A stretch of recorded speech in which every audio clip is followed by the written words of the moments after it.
Hello everyone, welcome back to Band of Brothers. I am Elton, and this week I am joined by, as always, Andy. Hello. And we have Josh from LSG Media. What a fucking idiot. I always listen to that, and there's me screwing it up straight away. Glad to be here. Yeah, hey, I've been enjoying your guys' work. It's been fantastic. And, gotta represent the other side of the pond on this one, so happy to be along. You've got to come in and save us. That's right. Just like we always do. We're over halfway through, and you're coming. Don't worry, I'll tie this one off for you guys. Don't worry, it's all good. Yeah, this is the first episode, isn't it? Yeah, there's nothing happened in Band of Brothers before this episode. It starts with episode 6, which is weird, but yeah, I'm pretty sure it starts with 6. Oh, jeez. Yeah, so I dragged you on this because I know that you love the Band of Brothers and you have affinity with all that sort of stuff. So I wanted to get another perspective. We've had lots of very posh English accents on here, so we thought we'd get a rather common accent on from now on. Why not? Dub it down a little bit. Why not? That's what we're good for. So, we got Bastogne. I can't remember, what was the last one? Is it Turning Point? Hang on. Where am I? Crossroads. Hang about. Before we get over to that, yeah, go on. Can I just ask, because again, just for the listeners out there, another reason we brought Josh on is you have a somewhat unique perspective on the military. Would you like to share that? Yeah. I was active duty. I was a United States Marine. I was an infantry officer. Was in from 2008 2013. Had a pretty active combat deployment to southern Afghanistan, down at Helmand, actually right next to the British AO. And was did a couple more training deployments after that, working with some other foreign nationals that were going to Afghanistan near where we were. I did a ship float, and training all over the place. So, yeah, I mean, I guess I have a little bit of that perspective. Certainly wasn't in any battles quite like Bastogne, but I guess it's a perspective. Well, I know it does get cold in Afghanistan, but I don't think it quite gets to the levels we see here. But my question was, so having been in the active military today, do you see a similar sort of unit dynamic to what you see in Band of Brothers in what you experienced? Or is this something unique or from the time? Just how did that go? Yeah, that's something that, I mean, I think, what year did this come out? It's 2001, I believe. Yeah, okay, all right. Like 3 years after Saving Private Ryan. So I love these things as a kid. I grew up, I was really into military history, devouring books, and, then watching anything I could, my parents, I guess, would let me see. And then as I got older, watching it all. But then going back and watching again, post those kind of experiences, and that's something that I really, really love about this, is that brotherhood and that bonding and, the humor and the blackest of times and that stuff. When it's done right, it's so powerful. And Band of Brothers does it great. And that's what it's like. I mean, there's a big difference between a unit that's been, in combat together and one that hasn't. There's always going to be a fraternity there, but it's really different. When I meet another Marine, see a sticker on a car or whatever, somebody brings it up. It's always, hey, Semper Fi, brother, shake hands. But the guys that you were, on those deployments with, it's it's a bond that just, it never breaks. And these guys, obviously, like I said, nothing of the level of liberating Europe, but these guys are doing reunions 50, 60, 70 years later until there's none of them left. It's that bond is unbreakable, and Band of Brothers does it great. And I'll tell you another. I've heard you mention it on one of the other episodes, but if anyone hasn't seen it, Generation Kill is another excellent miniseries.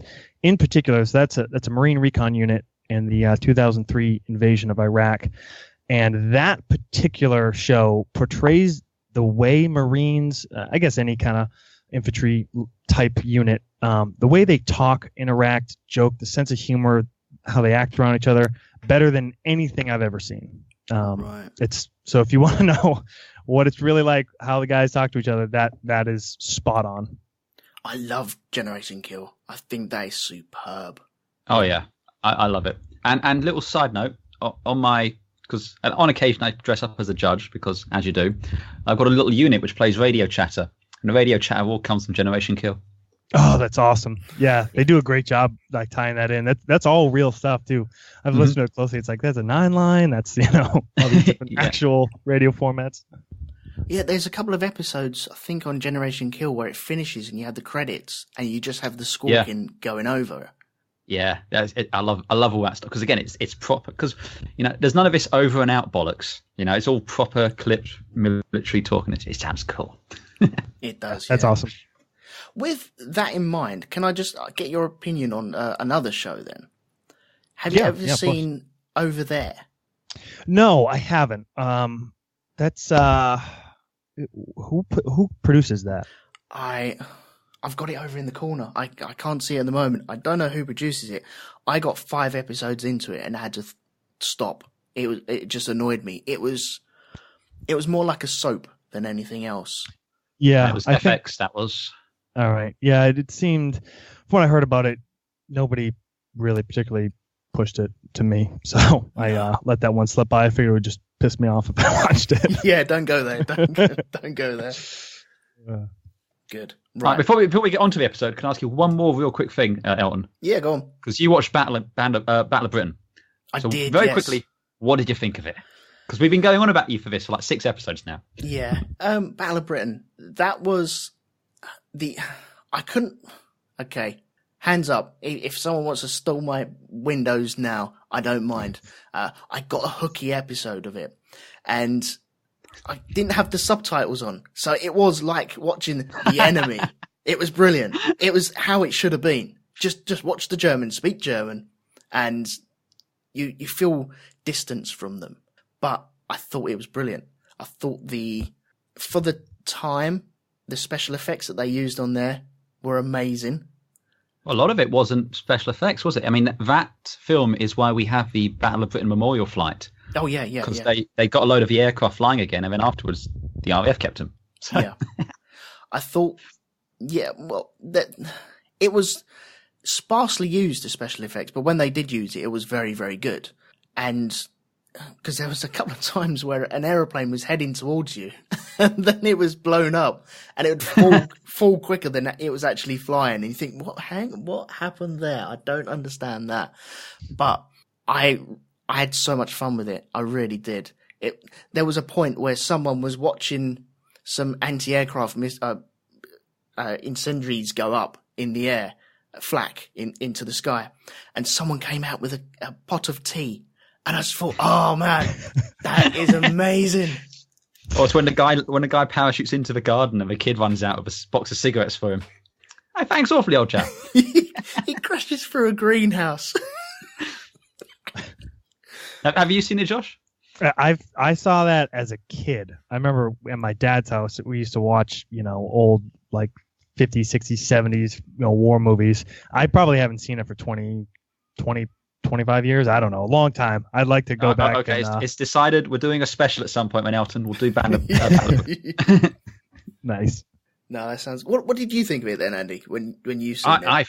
I fucking love that film. I mean, I've grown up with it again because growing up, I used to watch a lot of like 50s and 60s war movies, like Battle of River Plate. It's one of my all-time favorites. Mm-hmm.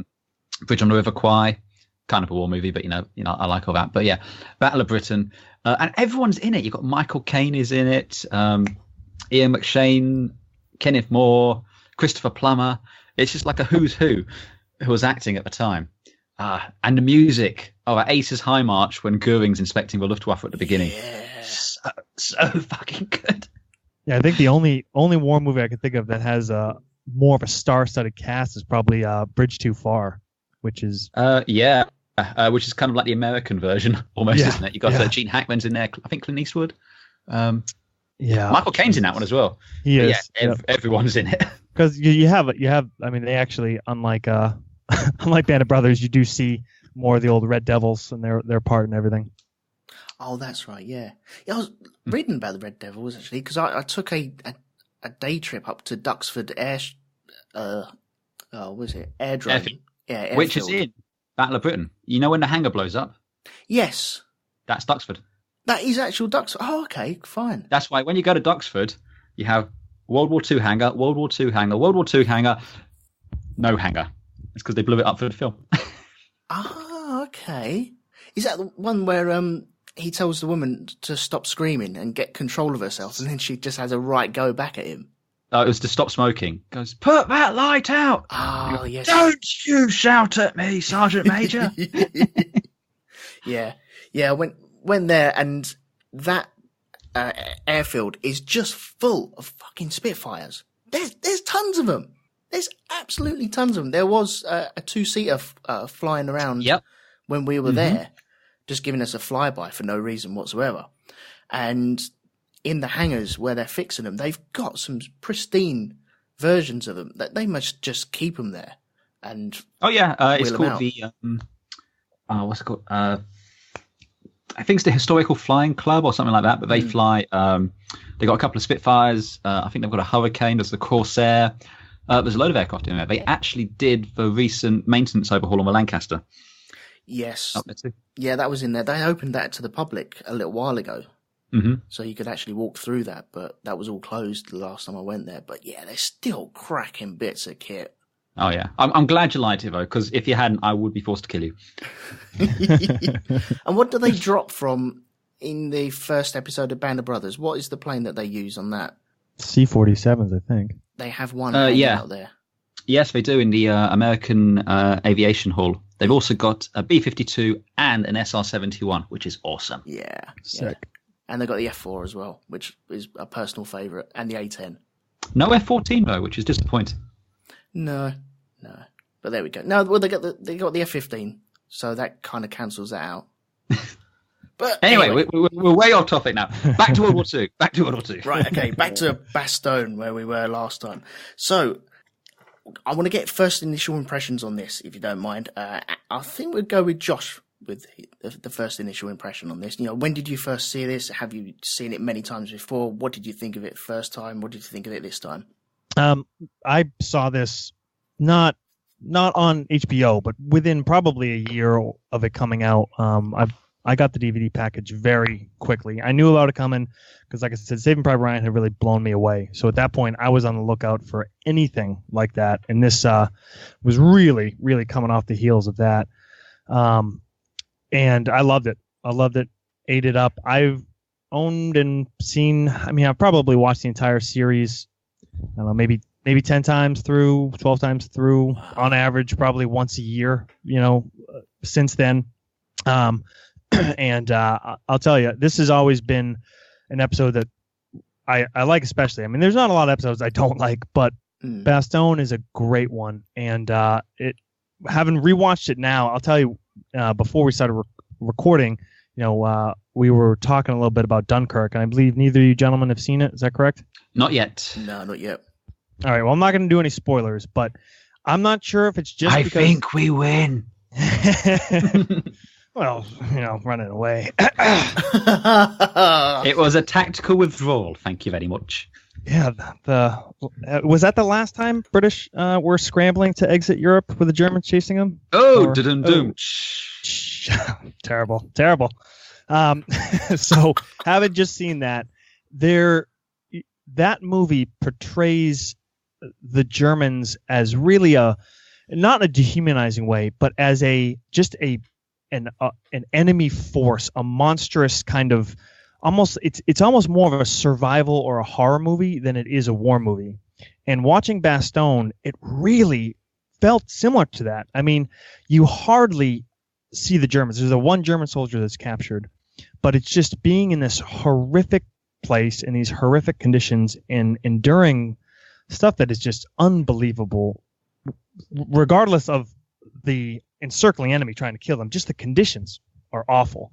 I also, you know, I have a huge soft spot for medics. You know, we have corpsmen in the Marines, or Navy guys that are attached to Marine units, and saw them do some amazing things. And I have, you know, friends in some of my junior Marines that are alive because of their actions.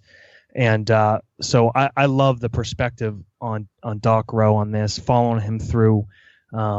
So I mean, this is definitely a highlight episode for me. Big, very high on it, very high. Excellent. What about yourself, Andy? Oh, I love this. I mean, this is probably my top 3 episodes of all of Band of Brothers.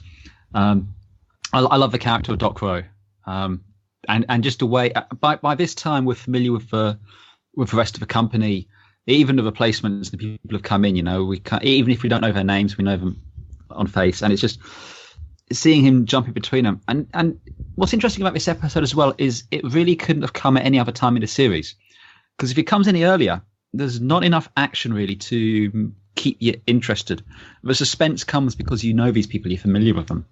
I mean, again, you think about it, for most of it, it's spent in foxholes in a foggy forest with just a few moments of sheer terror. What is it they used to say? Hours of boredom, seconds of sheer terror. So that's sort of a vibe going on there. But yeah, again, like Josh said, the Germans are hardly there. We see the one who gets lost and takes a shit in Winters' private bidet, and then you got the ambush when they go up to the line, and we also got the when they get lost and accidentally fall into the German foxhole. But that's about it. But at the same time, they're always there. They're this presence just beyond the fog. I mean, it's almost like a horror movie in a sense, with that fog, and you just don't know what's coming out of it. And yeah, when you break it down, like I said, not a lot happens, but so much happens, if that makes sense to you. And again, I feel so, it kind of hurts what's happening to Doc here. I don't know if either of you guys ever used to watch Deep Space Nine back in the day. I know you wouldn't have, Elton, but they used to have a thing where they'd always torture one of the characters because it was fun torturing him. He played the tortured guy so well. With this guy, he's being tortured, and your heart's just breaking towards the end, and you can see he's got PTSD after this. There's a great moment where I think the machine gunner gets shot. I can't remember who he is, and Rowe's just sitting there, and they shout, "Doc, medic, go!"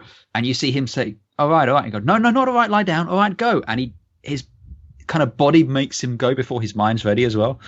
And I mean, all the acting throughout Band of Brothers is superb, but this is probably in my top 3. Yeah, I love it. Good. I would say this is in my top 2. Definitely, this is one of my go-to episodes. Mm-hmm. I think it's because we've had the first 5 episodes, and we've got to know everyone, if not by name, by face, and so we can, when they're muddied up, you can recognise them straight away within seconds of getting in the foxhole. You might not know their name, but you know where they are and who they're with. And that's what I love about it. This episode also, I love the camera shots because everything's pretty much shot from a foxhole when we're on the field. Mm-hmm. It's that sort of level.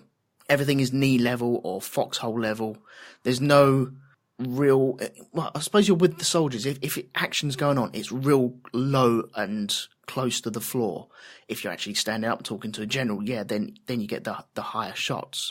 Mm. But you also get this, you're fighting the enemy, which you cannot see, but then you've also got the weather that is coming in, and it comes in slower and slower, and it gets colder and colder, and you can see them really physically fighting that weather as well. So you've got the Germans, you've got no ammunition, you've got no clothes, and then you're fighting the weather that's coming in as well. And you just think that if hell froze over, that is what hell would look like. It's fucking god awful.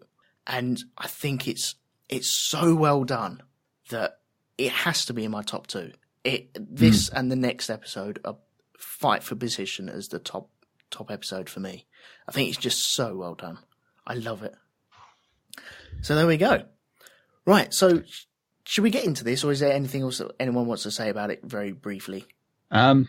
I mean, we'll talk about it more when we get to it, but I think this has the most distressing death in the entire series in this episode. Yeah. Yeah, it's painful, isn't it? And you can, I suppose we'll get to it later, but you can see the pain on Rowe's face and Renee's face as well. Mm. But anyway, let us get to it in due course. That's grim. My God, we're on a down already. Flipping hell. Already. Right. It's not exactly an episode full of sunshine and puppies. No, the puppies would have been killed or frozen at some point in this one. There was chocolat. There was, yes. Yeah. If they were going to kill puppies, they'd probably put it in a bag, throw it in the river, and it'd just bounce off the river because it's frozen, because it's so fucking cold. Anyway. Right, okay, so we're back on Bastogne. We're going to do the talking heads, because I've put stars. I was literally about to shout at you for that. I always forget these. And once again, we don't know who this is, but they're talking about not having any ammo, not having the correct clothes, but they're digging in. They always have this thought of the guys up above them are going to be helping them out. They're going to be getting them supplies as soon as they can. It comes across as, no, they're always going to help us. They're always going to bring this stuff out. You also have one of the guys turning around and saying on a real cold night, he turns to his wife and says, I'm glad I'm not in Bastogne. And there's that little pregnant pause as well. And you think, everyone breathes in and goes, yeah, get it. And then we're into the episode for real. And I've done the talking episode. Yes, excellent. So, yeah, talking. So what does it open on this? We have snowfields, don't we? Oh, yeah. I mean, because the previous episode, we ended with them arriving at Bastogne, wasn't it? Yeah. And we had, talk show host blokey, what's his name? Can't remember it. Telling them there's no ammo and, you're going to be trapped here, basically. Yeah. Jimmy and Fallon. Winter's, that was it, Jimmy Fallon. And then Winter's saying, we're the airborne infantry. We're supposed to be surrounded. And that was it. And yeah, now we've got, Doc Rowe kind of running between the foxholes, looking for some morphine and scissors. This is essentially the whole episode, isn't it? Him searching for supplies because they have no supplies. Well, this is his episode. Last time out was, I think, Winter's, but this is Doc Rowe's episode. And again, he's been a presence since episode 1, but this is the first time we're really spending the time with him. But even so, he stood out, largely because he is the medic. Yeah. And yeah, it's just him running between. He's always been the one who's kind of been supplying. If you hit, he's the one who comes to make it better. It reminds me of a terrible joke. I know. The difference between a doctor and a medic. A doctor heals you. A medic just makes you more comfortable while you die. Jeez. Doc Rowe, however, is a doctor. He seems to make them better, or at least get them off the line. But he's running between the foxholes because he's out of morphine, he's out of bandages, he's out of everything, which suggests they've been having a rough time of it. Because as someone already alludes to, you're not using this for yourself, are you? Kind of like personal. Yeah. Well, we got the impression that they were low on everything anyway, because when Fallon turned up, he was handing over ammo and everyone was piling in on that. And yeah, they were going in ill-prepared anyway. They had no winter clothing. No.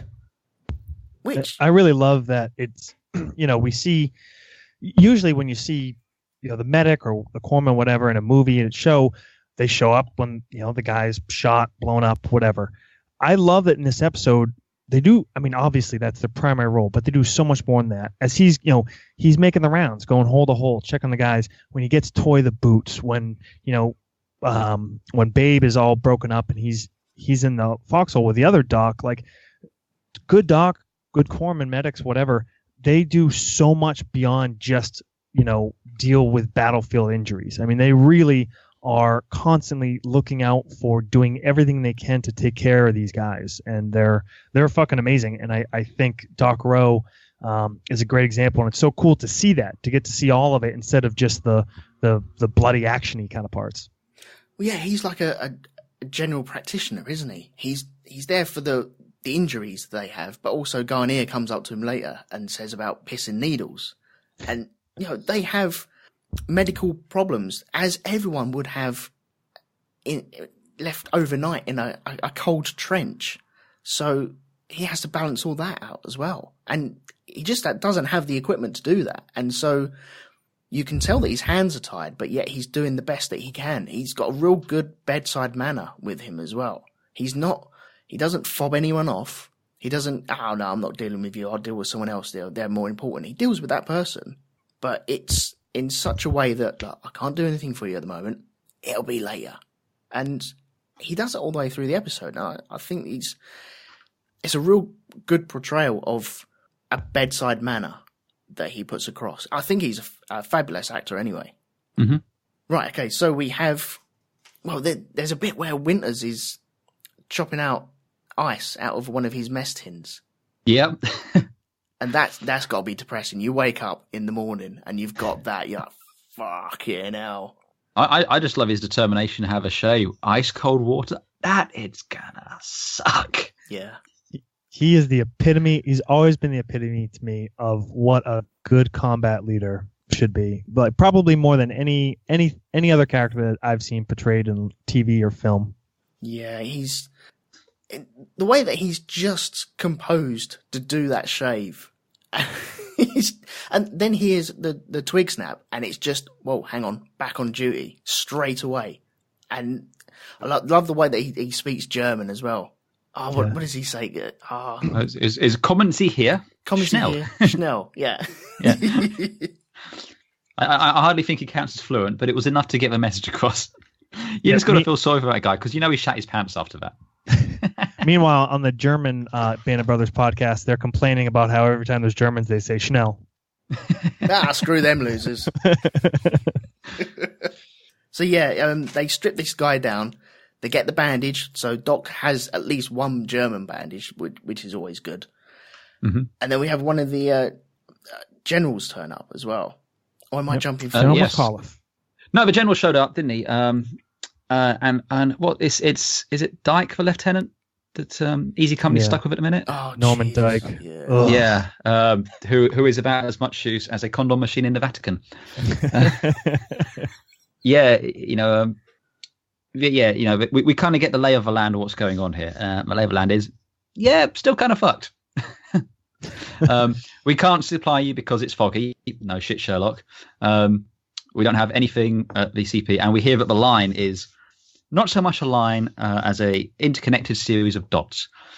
The general to which says, well, I don't care, secure the line. We have no men. That's not my problem. Well, they're not even going to get drops either.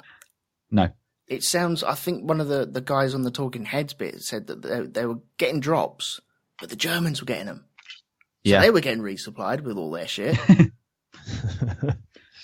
Which is, I get it, but flipping hell, man. You imagine seeing that parachute falling down. No, that. Can we have that back, please? I say, that's our box. It's like, the ball's gone over the fence. Excuse me, sir, can we have our ball back? Yeah, there's no letter through the door saying, we left it with the Germans. You just have to knock next door, get your parcel. Fuck that Amazon drone dropping shit all over the place, crying out loud. Oh. That would have come in awfully handy back then. Oh, man, that would have been amazing. I just ordered plasma on Amazon. I was here in like 2 hours. Sweet. Can't plug it in, though. But, there we go. So we have the dog. He's scrounging for scissors as well, which I think comes in handy later on. He's got his bandage, and we know that the 1st Battalion has pulled out, and they're looking for Dike. Doc jumps into a foxhole with the other Doc as well. I didn't catch that other doctor's name, though. That was my problem with him. Spina. Right. He jumps into a foxhole with him. And then in the background, you can see Dike just walking around. He looks like a lost puppy. Aimlessly. Oh, yeah, a little bit. Can we talk about Dike for a minute? Ugh. Oh, please. Yeah. Well, this is previously, and for most of this episode, he was just this buffoon. It was just like, oh, God. You roll your eyes, oh, bloody Dike again. But he did something in this episode which made me actively dislike him and want him dead. And that's when they got ambushed, and his reaction was to run away and say, I've got to get back to the CP. He's left all his men behind. There's a kid shot in the throat, bleeding, dying there. We'll get to that in a minute. But his reaction was to just run away, leave them all behind, past Doc, just run back to the CP. It's like, that man has no business being in a combat zone whatsoever. He reminds me of the sort of officer who would buy their commission. Mm-hmm. Yeah. Yeah, he's just he's a wasted body out there. He's not doing anything. He's not helping anyone. If anything, he's hindering people's efforts out in the field. Yeah, exactly. If he was a private, he would be a wasted body. Unfortunately, he's in charge of Easy Company, so he's much worse than a wasted body. I hate this character. Obviously, I have a personal thing for it, being a former infantry officer. There's so many movies where it's like there's that trope, from Aliens, Gorman and Aliens. The officer's always just up his own ass, and he has no clue, and it's always that trusty sergeant that sees it through in the end. And I hate that trope, but then you're watching this and you're like, this isn't a trope. This is a real character that they're basing this on. So I hate this guy especially hard because you're the reason these tropes exist. Because there really are shitty officers like you. Yeah. So let me ask you both a question. Who would you rather have commanding you, Dike or Sobel? Oh, I personally would have to go with Sobel because you get the tally-ho, at least. I mean, the hi-ho silver. Oh, yeah, sorry, the hi-ho silver. At least you'd be running with a smile on your face towards your death. If it was combat, I have more respect for Sobel, but I know if it was Dike and I was like his first sergeant or his XO, I could just bulldoze him. Like he wouldn't put up a fight and somebody else could actually run the company, you know? Versus Sobel wouldn't do that because of his pride and arrogance, and would probably more actively get people killed instead of by, negligence and hiding at the CP. Yeah. Well, I feel Sobel is more likely to be the last person killed throughout his company of men, whereas Dike would probably be killed by his own men before anything else happens. Oh, I don't know. I'm pretty sure in episode 1, Garnier and all that were actively contemplating killing Sobel. I think he was, yeah. But we have a scene with Dike where he's lost, he's looking for his foxhole, and he's relying on Lipton for everything. Anything that happens, he reports to Lipton to tell him that I'm going to go get help. Oh, Lipton, where is my foxhole? Now, if he dug his own foxhole... It's like Kip and Sam Brannigan. Yeah. Well, am I right in thinking if you dug your own foxhole, you'd roughly know where it is? Do you really think he dug his own foxhole? For sure not. I guarantee you he didn't. And where's the chair? Where's my deck chair? And my book? Did you not supply me with a book? I'm sure. Where was the library? Is it down from a study? And the steps. How do I get down into this foxhole? But yeah, he's clearly not dug his own foxhole, so he's lost. He doesn't find it. Lipton is just... You can almost see his eyes rolling backwards in his head, as if to say, for fuck's sake, man. No, sir. It's over there. You probably just walked past it. You fucking idiot. But yeah, he has a go at the docks for having 2 in one foxhole, which I kind of get. That's the only thing that I can agree with him. Having 2 medics in a foxhole, if one of them gets dropped on, that's it. They're both gone. And then they have no more medics. So he has a point, but at that point he's still fucking dumbass. It sounds to me like he's just reciting stuff from the textbooks. Yeah, it is common sense thing, but they're clearly they're exchanging supplies. There's a reason they're there together. You could have just said, "Don't stay together, guys." Obviously, it's just like you have no business. What happens if you get hit? It's the manner in which he says it. Yeah, okay. Because he's a prat. Oh god, yeah, he's a massive knob. And then we have Garnier pissing needles as well. This is what I like about Rowe going around and speaking to all the guys. He's going around trying to collect stuff, but then he's also doing... It must be like a doctor when they go down to the pub into a local village. And he walks in, all right, Doc, let me get you a beer. By the way, can I ask you this? And it'd just be questions about, their manky feet and their wonky willy and stuff like that. Just be fucking terrified to go into a pub, wouldn't you? Surely.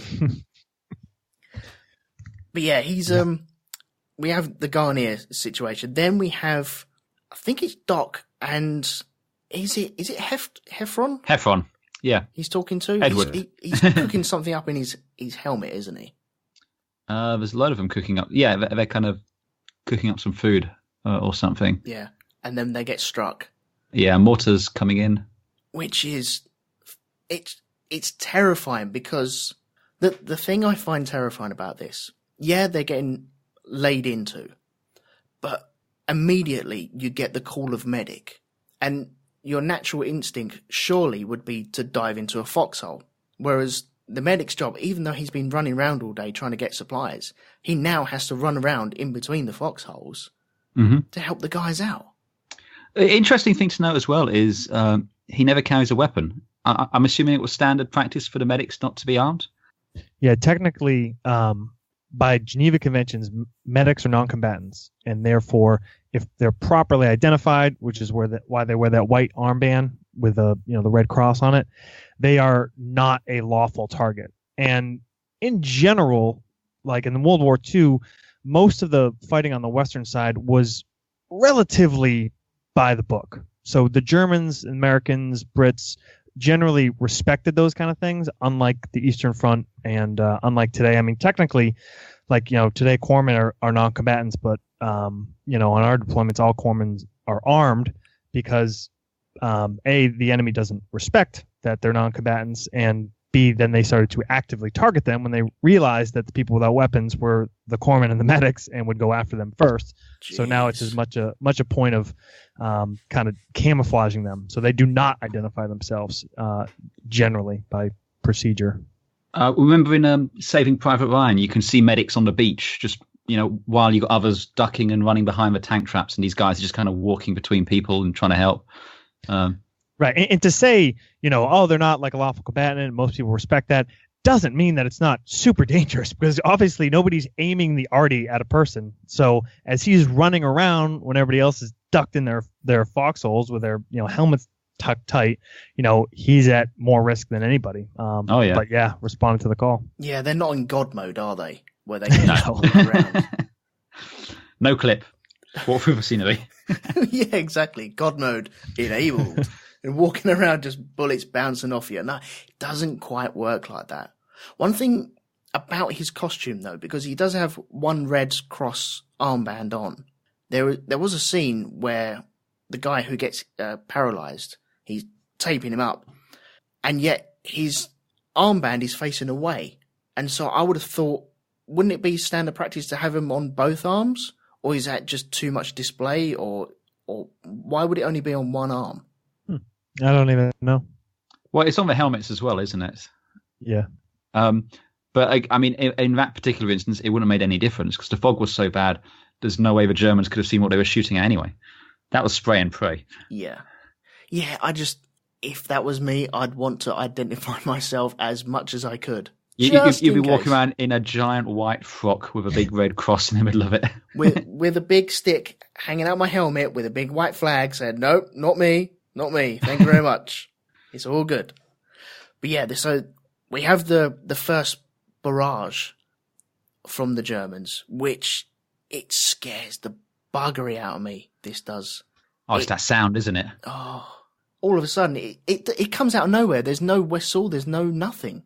It's just 1 minute you're talking to your mate. Next minute it's action station straight away, and it just rains down on them. Which is terrifying. I know I say this every episode, but so much respect for anyone that went through that. I can't see how people can go through that. It scares the living crap out of me, that does. Right, so what happens after that? We have someone gets hurt on their arm, don't they? I never quite. Once again, it's a face I recognise. It's a name I cannot stick to. I know it's not Skinny because he gets done with the leg, doesn't he? I think it's Pencala. He's the one that the one who gave him the scissors, wasn't it? Was it when he stole the scissors? No, that's Luz, isn't it? He stole the scissors from. It began with a P. Yeah, it is a different P, I think. But I think Pencala is the one that gets hit, and he's worried that's an art. Yeah, Conte. That's who he got the scissors from. Yeah, it's So that's only like an arm wound. He's saying that he doesn't want to go back to the station. The aid station, but they don't have an aid station to take him back to anyway. Yeah. So, there's no fear of that, so don't worry about that. And even that is a call for a medic. He's got his aid kit on him as well. Is it just would you think it would just be a natural reaction? You get hit, so you called for a medic instead of trying to deal with it yourself? I think it's, you get hit, you're going to call for a medic because on the one hand, you'd rather have the medic turn around to you and say, oh, it's nothing, than you've nicked an artery and you bleed out. Yeah. Because have we already had the episode with the guy in Beluga? No, I hate that. But you know the episode I'm talking, that bit, and it's just like he's talking and he's fine and then he's just gone, and it's just like, I'm assuming you could have something where you don't think it's a bad thing, and it's just like, again, when your adrenaline's up and shock is a wonderful thing. In the sense of stopping you feeling pain. But it's a terrible thing in the sense of keeping you alive. Yeah, general rule is self-aid, buddy aid, corpsman aid. So, but that doesn't mean the corpsman's going to see any casualty. But you know, if you're hurt, your first goal, you know, if you're not in the fight anymore, should be to take care of yourself. Then it's to, you know, have a buddy, your battle buddy, take care of you, and then get that corpsman there. So yeah, they're going to call for a medic, but you know, I mean, if he was, he could have already started applying a bandage or putting a tourniquet on, depending on how bad it was. Except that he's already given up his bandages all to Doc Rowe. True. Guess you gotta need him then. Yeah, and that's where this next scene, isn't it? Right after this, he goes and sees Dike, and he's going to get the morphine, and that douche rocket Dike is like, "Well, what happens if I get hit?" Oh, yeah, super combat leader, just caring about himself. Do you know? Oh, but I just like it. He goes, "Don't worry, if you get hit, I'll be there for you." The thing about that scene that bugs me with Dike is that he asks for stuff off of him, and he turns around and says, "Right, okay, the morphine's in this, isn't it?" As if he's never opened that sachet. He's never opened it and gone through it and sorted it out, and someone else has packed that for him. Someone else has given that to him and said, "Yeah, you need that." Probably Lipton. Yeah, Lipton's his mommy, daddy probably packs his lunch. Jeez, but yeah, he's not even on the line, is he? Because Lipton earlier on said, "No, you're a bit too close to the line, aren't you? You know, we don't want you dying or anything." Flipping hell, man! But it's just another reason why you fucking ain't Dike. You would Yeah. Well, he earns the nickname Foxhole Norman, because of Bastogne. Yeah, fucking cheap. Oh, Dike. We have Heffron and Doc. Also, they're going back to get some. They're after some more equipment, aren't they? And they happen upon a German foxhole. Oh, literally happen upon it. Yeah, but. Just leading up to that, we have a nice little setup where Heffron is talking about the Virgin Julian and a replacement in his foxhole as well. And just talking about replacements. We've already been through the replacements, so we know what is happening there. And so that's setting up for something later on, which is, that gets nasty. Yeah. But they do just to happen upon a German thing, which is crazy because they are walking across each other's lines so many times that I think Winters later says that they're jumping into their slip runs, aren't they? Mm-hmm. And okay, what would go through your mind if you just happened to fall into a trench full of the enemy? Well, I think it's kind of what you see off of Heffron. It's this, you're falling into this thing, you go, what is this? I've fallen into a hole. I mean, it kind of clicks into place. It's like, oh shit. When you hear some German getting mumbled from in there, you're like, oh boy. They're clearly saying at first I thought he'd fallen into like a latrine pit or something. You know, it was like, in the shit. And I thought, oh, he's fallen in the toilet. And then you hear the German, it's like, oh no, he's fallen in the shit. Yeah, it's grim. And they take some pops at him as well, but they don't get any shots or they don't get hit anyway. So yeah, I think, like you said, though, it's probably a common occurrence of them falling into each other's trenches. I'd imagine so. Yeah, I would imagine so, because they were talking about when they were talking about the line, the Germans are just coming to and fro, and the one that gave himself up, did he actually give himself up, or was he lost? Oh, he was lost. So yeah, for sure he wasn't, like, his plan was like, I'm going to do a 1-minute infiltration. I'm going to shit behind that captain's trench over there. I'm going to come back here and brag about it. It was totally a dare. Like, I dare you to go and take a shit in that guy's trench. Oh, boy. That would be awesome, man. Just put it down, put a little German flag in it. If he'd have made it back, he'd have had some major kudos. Yeah. Yeah.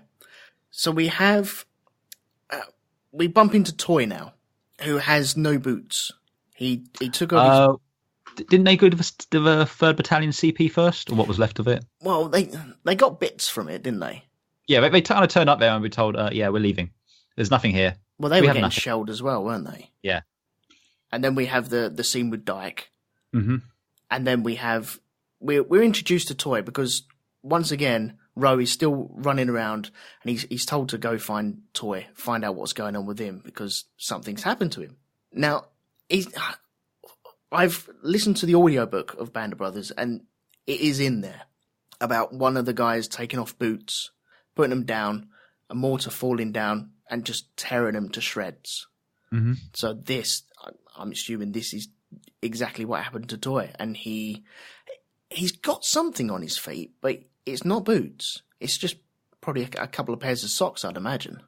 Yeah, probably all he's got. It's not going to be like jungle leaves. Probably didn't craft moccasins out of bark. He sounds a little bit too much like a city slicker to have that kind of woodsman skill. Yeah, whittle some clogs of his own size. Just sat in there in his foxhole with his knife, just whittling away. Give it a go, though, crying out loud. I certainly would. And in that weather, oh, man, not a good time to be without boots. Oh, definitely not. Can I ask... Go on, mate. Go on, sorry. I was just going to say, it's sort of just a general commentary on this whole episode. You know, just these conditions. There was one of the most miserable exercises I ever did was it's intended to be miserable. They call it the human factors field exercise. And basically, you don't even know what's happening, but it's about 2 weeks. This is for all Marine Corps infantry officers. Go out there. You don't know what's going on. And you spend like 2 weeks, and they just fuck with you in every possible way. And it was winter. We're digging a defense. We're not getting resupplied on food. We're getting, gas thrown on us every night. Not getting enough sleep, so you're short on everything. And it was so miserable. I mean, just all those things combining. You're always cold. You're always tired. And then you look at this, and what wasn't happening?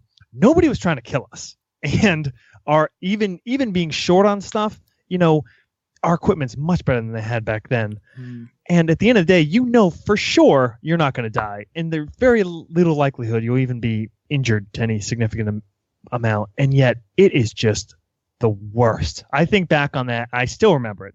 And then you take that and now be surrounded by a vastly superior, numerically, enemy force who's doing everything in their power to kill you. And there's no way out but getting through it with each other. I mean, man, that's why this episode is just amazing to watch these guys and think about that situation and, how they prevail. Like nobody's hanging their heads. I mean, they push through it except for Dike hiding his hole up there. A piece of shit. Yeah. When I was at school, I spent a weekend with the Royal Green Jackets, and they took us out on midnight sorties, and we had to set up traps and stuff like that. And what would it be? We set up. We walked down the track, and we were setting up a perimeter around the track, and we were all told, go into the bushes, keep quiet, because the other guys are going to come across. And we were all told, no, don't fall asleep. And it was just a test to see if we would actually fall asleep or not. And I think within maybe half hour, I'd say 90% of us, we were 14, 15-year-olds. So we're not built for this sort of thing. And yet we all sat there shivering away. And where you're shivering, you just fall in, you're kind of rocking yourself to sleep. And I'd say around about 90% of us just fell asleep.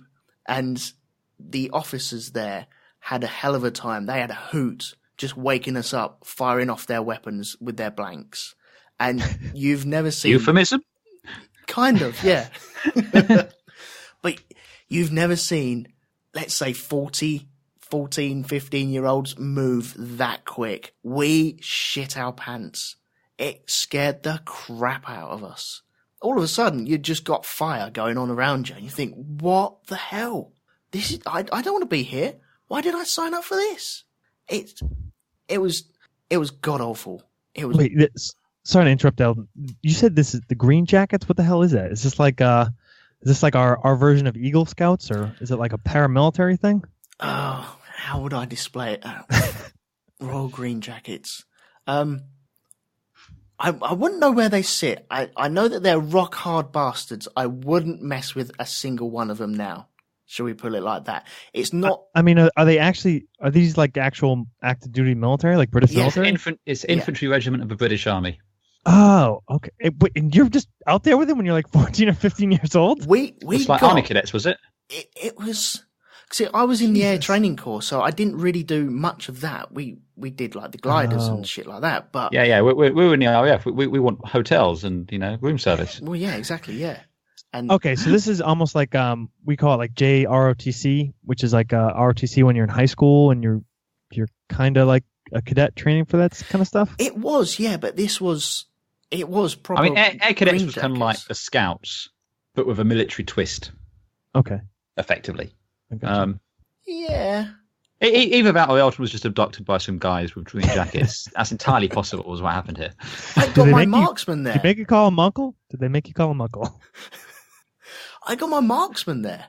We went on one of the days, we went down to the firing range, and I think you had to get 5 or 6 shots within a 2p piece, and I was the only one who got that. So I was quite chuffed with that. But it was all about team building. It wasn't too hard, they weren't tying us up and then waterboarding us and shit like that. But yeah, that was I think it was an eye opener. It was a definite. If you'd been turned on by that sort of thing, they would have been like, yeah, okay, right. We need you to sign up in 2 years' time. Here's our number. Just sign up later on. I think it was just a drive to get more people to join up. But yeah, man, it was awesome. I would not tell anyone not to do it, but at the time, scared the crap out of me. I'm used to getting up for my paper round in the morning, and that was about it. That was the highlight of my week, my alarm going off. But to have gunfire going off right next to me, and like a dickhead, I dropped my gun, didn't I? I dropped it.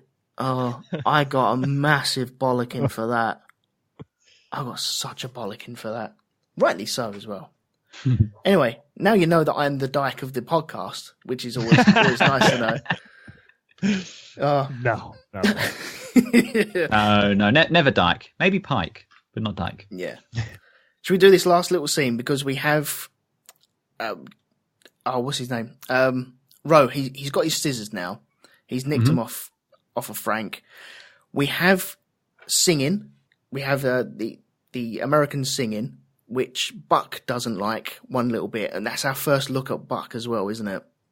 Oof. Yes. Last time we saw him, he was in the cinema hall with a nasty case of PTSD by the looks of things. Yeah, it is tough to watch his slide in the next episode. That's hard. I mean, honestly, that's as hard for me to watch as some of the deaths. Just seeing a guy like that get to that point, it's tough. Yeah. Well, he portrays it so well. He does it so well. The way he walks up, and it's just stop them singing, and it's almost ingrained in him that he's well and truly fucked by this point, isn't he? But they can't pull him off the line. Yeah, no, they need him. Yeah, they need all the bodies they can get, and where they're going to pull him off to, there's no escape from that sort of area. He's not going to go anywhere, so he might as well be there. But he's such a big presence in this whole thing, and yet to see him, would diminished be the right word? I don't think that would be the right word. It's just. I get what you're trying to say. I mean, yeah, because diminished has certain connotations, but he's so wounded. Yeah. Not physically, but broken. Broken is exactly the word. He is broken. And I think it's great they've included that in the series to just show that, it's not all these guys are absolute heroes and everything's going great for them. And it's not all heroic deaths. I mean, it's kind of a warts and all thing, and letting the audience kind of see this and get a sense that this isn't that kind of kids playing war. This isn't all heroics and shit like this. This is horrible, horrible shit. And it's not nice to see. As Josh says, it's hard to watch, but it's important to watch. Yeah, covering all the aspects, isn't it? Yeah. But then we get we have a flare coming over at that point, don't we? We have you get a star shell flying up. Is that what that's called? In the Navy, there's star shells. I'm assuming it's just a flare. I mean, I thought flares in the army were just you pull the tops off and throw them on the ground. Right. You can do with like mortar rounds or artillery, and they shoot up, a parachute opens, and they give you some aluminum as they drift down. They have them now. They're actually pretty badass. They're IR, so if you have night vision and the baddies don't, you start popping those up, and it's lighting everything up for you, but it's not actually visible light, so it's not any lighter for the other guys. Oh wow, it's pretty cool. Flipping out, that sounds amazing. That sounds awesome. So all the more reason for us to get some night vision goggles for this car. Yeah, I think I was told I get a set for coming on. No, it's on the it's the Patreon reward. We're waiting for them. Oh, okay. Get on the Patreon, people. We want night vision. our government does put you on a list if you do buy night vision goggles, though. That's good call. Yeah, good call. I'm not one for government surveillance, but hey, not a lot of good reasons to have that. Very quick sideline. So again, back to the whole dressing up thing. I do a Ghostbusters costume, and the Ecto goggles are based off of US night vision goggles, some old ones. You cannot legally buy the strap for those outside of the US. Can you not? You cannot. Right. Those are the old I don't have one. PBS I'm just saying you can't legally buy them. Yeah, a little while ago, a couple of years ago, I don't know if you know about this, Josh, but I did an episode on Shonky Lab where I went hunting for zombie equipment to survive a zombie apocalypse, and it was just solely off of Amazon. What equipment could we get off of Amazon? And you could actually get night vision goggles off of there. Now, whether they'll be any good, whether they've got Fisher-Price written on the side of them, I don't know. But even if Fisher-Price are rocking out night vision goggles, fuck me, man, I'm gonna have some of them. But it's I might have tactically acquired it's called the MTI. It's basically like a single eye night vision, like the newer style, usually over one eye. Yeah. But it's thermal, so it sees instead of seeing IR, it's heat. So you can have white hot or black hot. Switch it back and forth. Yeah, they're pretty badass. So you're the reason why there's a list. If you allegedly had some. Allegedly, yes. I mean, yeah. If I were to have some, I would say they were pretty awesome. So and when those zombies come knocking, maybe try to get over this side of the pond, and I already got a place planned out. What do you allegedly use them for? Is it like boiling water just to make sure that it's reached the perfect temperature? Or No, just walking around. Sometimes little night trots out in the woods. I've got to say, night trot has a different connotation over here. Gotta watch my colloquialisms. A little bit. Anyway, back to Bastogne. Okay, yeah. So we have the flare pop up, and then we have Rowe saying a little prayer to himself, which, if you jump on IMDb, I think the quote is on there. I haven't got it to hand at the moment, but he says a little prayer, and it beautifully fades to black, and you have that scream, and it is a it's blood curdling, really is. And then all of a sudden you're back in the action, and he's bouncing around. There's mortars going off. There's shit going down again, and he's called to. Once again, I forget whose foxhole it is, but he's using the scissors on the leg, and the guy who's got the damage, I think it's just splinters from a tree, isn't it? It seems that way anyway. Yeah. And they're brutal splinters as well. That's not like me. Oh, I got a little splinter in my finger. Yeah, but I'm being very brave about it. Yeah, this guy was being brave. At first, I thought it was the bone, but then when he started pulling it out, I was like, oh, okay, no, it's the it's wood. It was Skinny. That's who it was. Yeah, he's the guy who got. And I love this scene for many, many reasons. That because. Yeah, I think the first time I saw it, I thought that was bone because that looked grim. Yeah. But the way he snaps it off is just, that's wood. It's all right. I love it that he doesn't want the morphine, that he knows that Doc is running low. Yeah. And he's got that level of awareness as well, because I've got to tell you, if my leg looked like that, I'd go to pieces. It's like, give me that shit, man, all of it. Yeah, and some more, please, as well. Yes. And some whiskey as well. Why not? Yes. Oh, fiddly dee! I seem to have a splinter in my leg. I remember they drop him as well when they're wanting him to get him to the Jeep as well. I mean, that's kind of a weird thing. That's kind of a weird thing. It's the fact they are so isolated, but they still have Jeeps coming to take them back to the town and all that. and it's just it almost feels like you're just tapping out for a minute. Yeah. I know it's not the case, but it's that weird disconnect. Are they in radio contact with these Jeeps, or is it just by luck that they circumvent? I think you got Jeeps coming backwards and forwards, but at some point they call on a radio. I mean, Yeah. I don't think these Jeeps actually have radios, but they, the nice thing, I guess, about being surrounded in a pretty small area is it's pretty quick to get from the center to the spokes out to the side. So, the whole division was there. So the division CP was in Bastogne, and they got the regiment splayed out around them. So call back and probably, I think they're 501st. They probably call the regimental aid station, or not aid station, but whatever command was, and whatever Jeeps they have are just shuttling back and forth. Yeah. And this leads us up to the other set piece that we have, because now we've established where we are on the battlefield. We also have another part of the battlefield, which it's the town of Bastogne, isn't it? Yeah, it's in Belgium. Right. And this is, it's just a street full of rubble, and they have commandeered a church. Mm-hmm. And, Yeah. Okay, the scene in the church, you have hundreds of walk-in wounded, and then downstairs you have hundreds of people unable to walk. It's just, wow. It is breathtaking what they've done with this. Well, it is, and the whole introduction to that town. All of Band of Brothers is really well shot. This is one of the best shot episodes, period. Mm.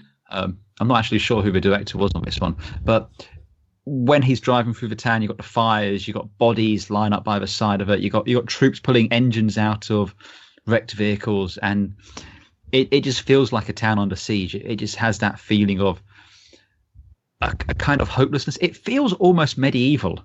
I'm just looking at some scenes of it now, and you've got the muddy streets, and if it weren't for the Jeeps part there, this could be something out of bloody Monty Python and the Holy Grail. It's that sort of it has that kind of a look and a feel to it. Bastogne, it is a silly place. Without the coconuts, obviously.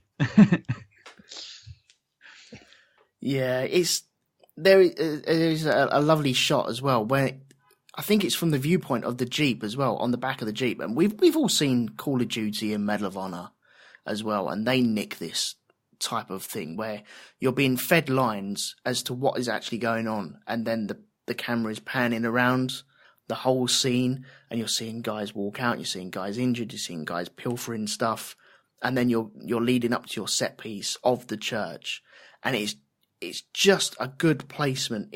It's giving you a whole scope within a couple of seconds of what is actually going on, because they're blocked off as well, aren't they? They have no way out. This is part of what they're trapped behind. Basically, you've got the little town of Bastogne and the forest where they are, and that's it. Yeah. What do you guys think of the pace of this episode now that we've got the church and we meet the nurse?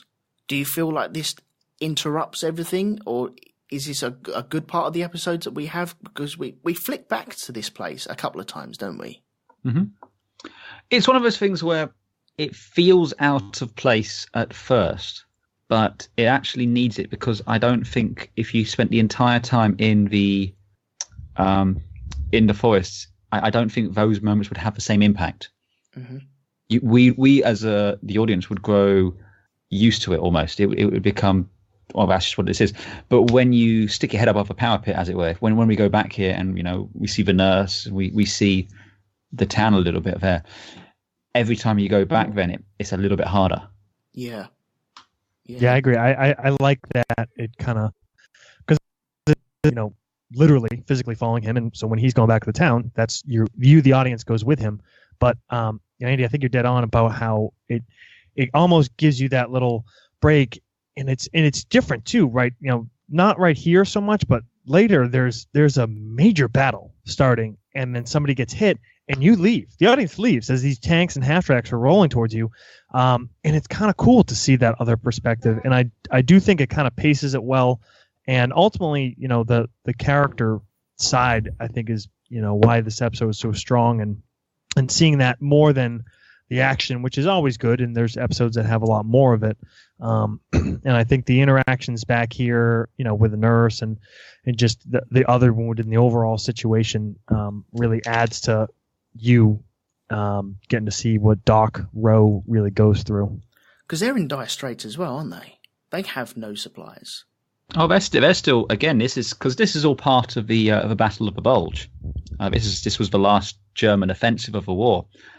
So these guys are completely surrounded. The Germans have completely encircled them and are trying to push outwards. And you've also got American and British forces trying to push in at the same time. But yeah, conventional wisdom says that once you're surrounded like that, you're kind of fucked because your supply lines are gone, and then it's just you're effectively under siege. Yeah. I seem to remember reading a report on this episode as to when it first came out. People weren't impressed with it because they were expecting more of the fighting of the Battle of the Bulge. And yet what they got was a first-person view of a medic. And they didn't like that. Or certain people didn't like that. I love that because at the end of the day, there's a whole film about the Battle of the Bulge. There's several films. Yeah. And there's the whole pattern film.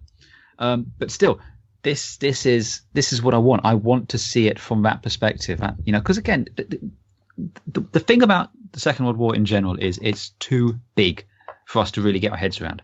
I mean, we can talk about the big battles and Churchill and Hitler and stuff like that, but to really kind of get your head around it, it's just too big to comprehend.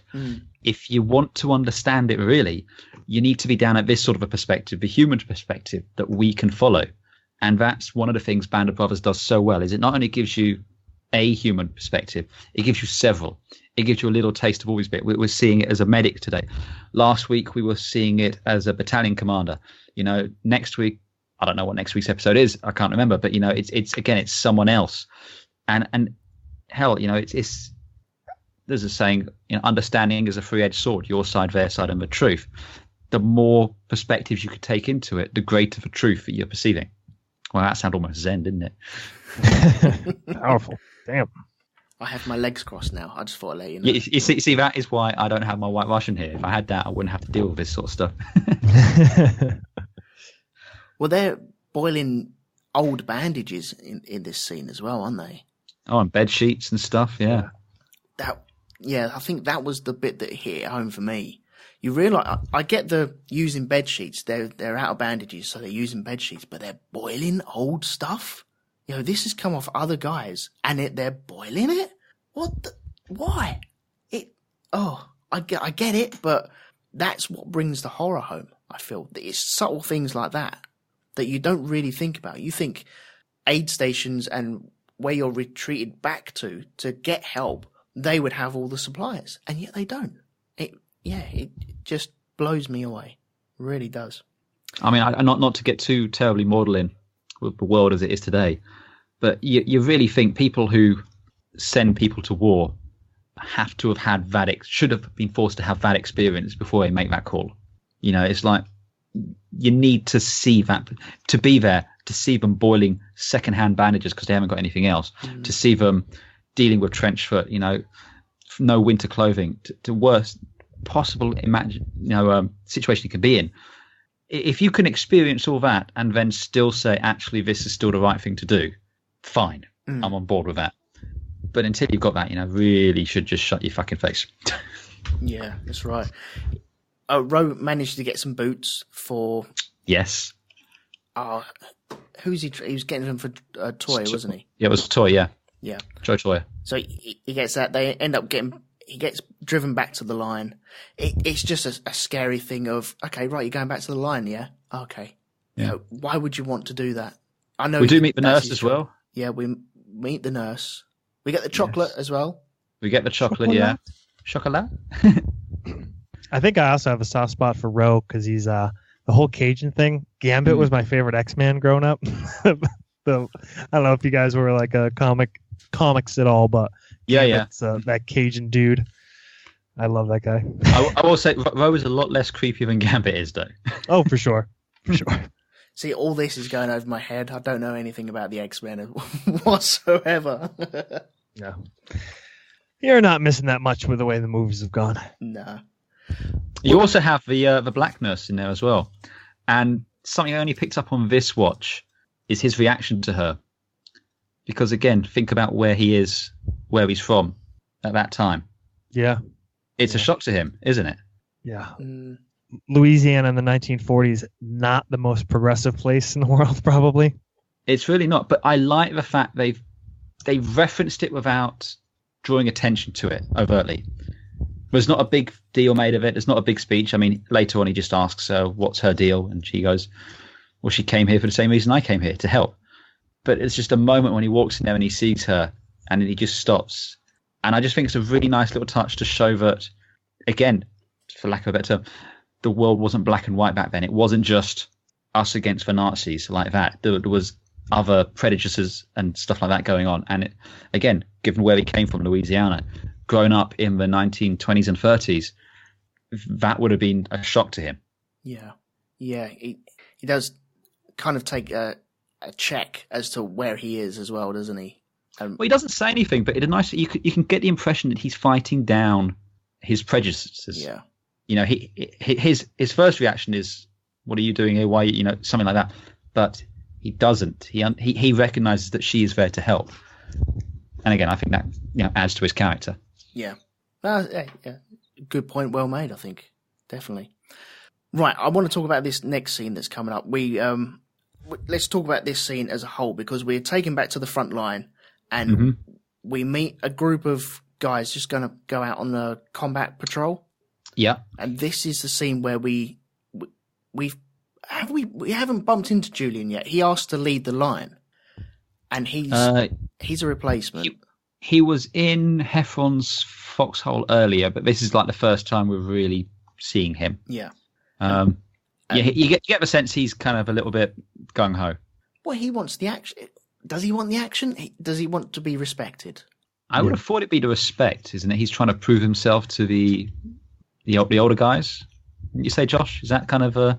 For sure. I mean, he's dropped into the middle of a company it's filled with acclaimed veterans of D-Day, Market Garden, and not like that they look down on you, but they kind of do. Like you're just the new guy, you're the replacement, and especially, Babe had kind of taken him under his wing. Obviously, like we see the effects of that, but I'm sure he kind of wants to show his part, do his part to be a part of this brotherhood. Mm-hmm. So the combat patrol goes off, and once again, it's a beautifully all this is done on a one studio as well. This isn't out in the open, is it? This is all done. It's Pinewood, is it? I think so. Yeah. Yeah. This was all shot on a studio. This is a sound shit. Yeah. Really? Wow. Yes. I did not know that. Well, despite the propaganda you might have heard, the weather here is not always like that.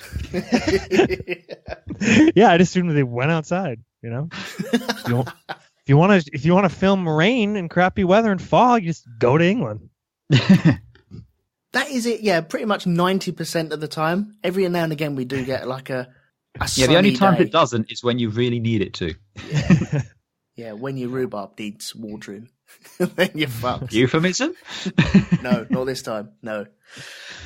Yeah, so this is all beautifully shot on a set, which just blows my mind. But they walk off, and the medic is told, just hang back a little bit, and they walk off, and it just disappears into the fog, and you're just waiting for something to kick off. And this is another beautiful Dike moment. I don't know if you guys want to take us through this Dike moment. Just get your boots out and kick him a little bit more.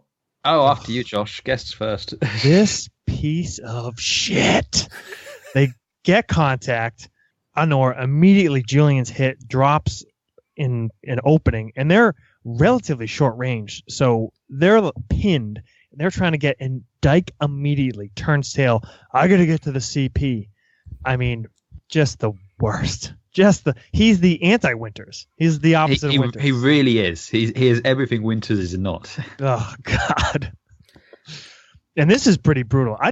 When you first talked in the intro, Andy, about one of the most brutal deaths, I didn't know if you were talking about this or the one at the end, because this one's pretty bad. This is the one I was talking about. Yeah, I thought because it's the fact. So firstly, he's shot. And this reminds me a lot of Vin Diesel in Saving Private Ryan. Totally. But it's that sense. He's alive. He is less than 2 feet away from you, and you can't get to him. And he's bleeding out in front of you. And Julian, the wound is yelling. The prosthetic they use for the wound is nasty. You can see his throat is open up there. And I won't lie, I paused it for a minute. I went and got a drink. I was just like, yeah, I need to take a moment from that, because that is hard to look at. And it's just, he's there, and they're saying, I can get him, Sarge, I can get him. Every time he tries to move, trailer bullets comes by, again, don't move. If you don't move, they'll stop shooting. And it's just hard to watch. It's just brutal. He starts coughing up blood, and the guy's pleading with him to stop moving.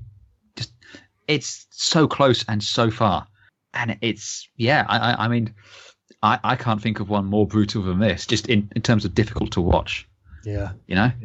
I mean, there's other ones that later, there's bloodier ones, there's ones which have more dramatic or emotional impact, but it's still, this was awful inevitability of just watching it and knowing you can't do anything, they can't do anything. This is just gonna, and then they have to, not only that, but then they have to pull back. Yeah. And they have to leave him there to die alone in that little clearing. I mean, you remember earlier on as well when he stumbled upon the frozen bodies when Rowe was going around. Yeah, that's what he is. A week later. Mm-hmm. And it's just, I mean, we also hear later on, you got Heffron upset that he wasn't able to get his stuff because, now he's like, the Krauts are just going to strip his body. I was going to send it back to his mom. And it's, that whole thing, it cuts right into you, Yeah. And that wound is brutal. The camera, it's like right in the front of his neck, just kind of a weird tangent. But my one of my buddies, another lieutenant, we actually lived together when we were living stateside, but he got shot in the neck in Afghanistan, and perfect, unbelievable timing. Literally, he had turned his head backwards. He was on a patrol, ambush out of nowhere. A round went clean through and through his neck and didn't hit a goddamn thing. Didn't hit an artery, didn't hit the spinal column. I mean, obviously there's some bleeding, but he's fine. He just has a cool looking scar now. Jesus Christ. A lot luckier than Julian. Because there's a lot of things to hit in the neck. There's a lot of things, and there's not a lot of space. No. Yeah, that's flipping hell, man. Yeah, don't feel too bad for him. Absolutely no ill effects. And trust me, when a girl asks him at a bar, how'd you get that scar on your neck? Oh, I got shot in the throat in Afghanistan.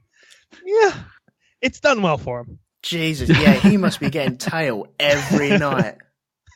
Deservedly so. Flipping hell, yeah. So this is one of the scenes where I think if the Doc had been there, he would have been diving straight out onto him, trying to get to him straight away. And the Germans were using him as bait just to draw them out, to take more bodies out. And the thing that really fucking startles me about this is the Dyke, where he walks back. He walks past the dock, doesn't mention that there's a man injured down there. He doesn't say that at all. And you think, you piece of shit. You fucking all he's doing, he's thinking about himself, and he's thinking about walking away from the most dangerous part of that day. Not only does he leave in that situation, but the other thing he does by leaving is he takes himself out of the command of that situation. Lipton has to step up, and now Lipton has to have the burden of making the right call of getting the rest of that patrol out of there so they don't lose any more people. But now that weight is on him instead of who it should be on, the goddamn officer who leaves and puts him in that situation, which is just ugh. Yeah. Dike. Fucking scumbag. If this was any other movie, he'd be eaten by a dragon at some point, wouldn't he? He's the guy on the toilet. We can only hope, yeah. That gets eaten by the Tyrannosaurus Rex. But, yeah, they have to fall back because they are being ambushed. And Winters has to be told they couldn't get him. They had another patrol go out and try and get him, but they couldn't get to him. And all the way through this, you got Doc just sat there. He's sat away from the men, as if he doesn't want to get to know them or want to be part of that group. He's a little bit off them, if you know what I mean. The guys in the foxholes fighting, they're all together. They're all either joking, laughing, crying together. They're injured together. They do everything together. For me, he's a bit reserved in that. He doesn't quite get in there with them. He's always on the periphery of what they're doing. I don't think he has the opportunity to, though, because, again, as you said, while these guys are sitting in their foxholes, he's got to run between them all. He's got to make sure the medical supplies are up. He just doesn't have anyone to do that with him. The other Doc is out doing it, the other companies or other battalions. So he just doesn't have the ability to do it. And in addition, these people, when they get hit, when they got wounded, he's the one who's got to be there to fix them up, to get your hands inside there and, close off arteries or try and do what he can do. Yeah. Again, you're seeing as this episode progresses, it's the PTSD's kind of catching up with him. And he's becoming more and more withdrawn as the episode goes on. Yeah, I can see that. I can also see him not wanting to get attached to anyone, just in case. But I suppose the inevitability of him running in between the foxholes, if anyone's gonna know everyone, apart from Winters, is gonna be him, isn't it? Mm. He's gonna know it absolutely. He's gonna know shit on people. He's gonna know jokes about other people that they don't know about. He's gonna know absolutely everything. He's gonna be their little bird that flies around.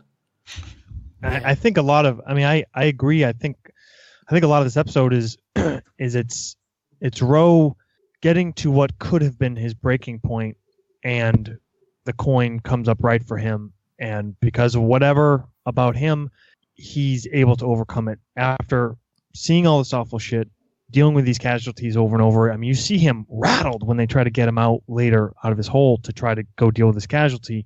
Then having this connection with that nurse, this fleeting thing, and that tragedy. Yeah. And then, but what he comes back, and then that final scene, I don't want to get all ahead of it, but I mean, that's what we're talking about. When he calls Heffron Babe, he never used anybody's nickname. He sits there and he kind of shoots shit, makes a joke with him. And it's him probably getting to that point where, yeah, there probably was a lot of fear of like, I can't get too close to these people that I'm going to lose. Like a lot of these people are going to die under my care, and then getting to the point where it's like, okay, there's no time for that. These are the people I'm with. These are my brothers. I'm going to do everything I can, and what happens is going to happen. Yeah. That's always how I kind of looked at it. Oh, yeah. I mean, there's that, again, in this sort of a situation as well, I can imagine there would be an instance where he would have to choose who would live and who would die. It's like, I can help one of you, and you don't want to be in that sort of a situation. Yeah. So Doc now is on the hunt again. He's still on the scrounge, trying to find bits and bobs all over the place. He thinks he bumps into Heffron, but he bumps into Toy. This is where I got their names totally mixed up. I had to really dive and pause everything and check their names and check their faces to work out who it was. Because if you miss it, then you think he's talking to someone else completely different. And yet he bumps into Toy. He's still struggling with his trench foot, and he's looking for Heffron. He finds Heffron later on in a foxhole. He bumps into him, and he's really cut up. He's fucked. From the death of Julian. Yeah, that was just that whole scene was just messed up. Yeah. So he ends up breaking out his chocolate that he got from the nurse. Chocolat.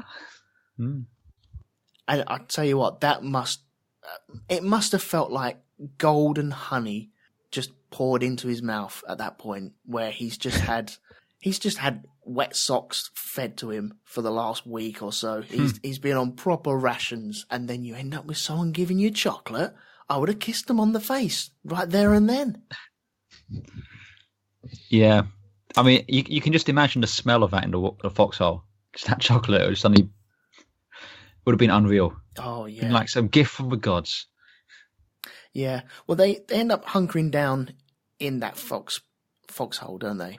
And well, yeah, you got Heffron saying about how he wanted to get Julian's kit, send it back to his mum, but he's concerned the Germans are going to strip him and all that. And they're all just trying to calm him down, but yeah. Yeah, and well, this is one of the things that not that I've struggled with, but whenever I go camping, I find it really hard to get out my sleeping bag the next morning because it's so frigging cold when you get out there. And these dudes have been sleeping out there. And the Green Jackets would be so disappointed in you, Elton. Screw them losers. Bring it on. I don't care.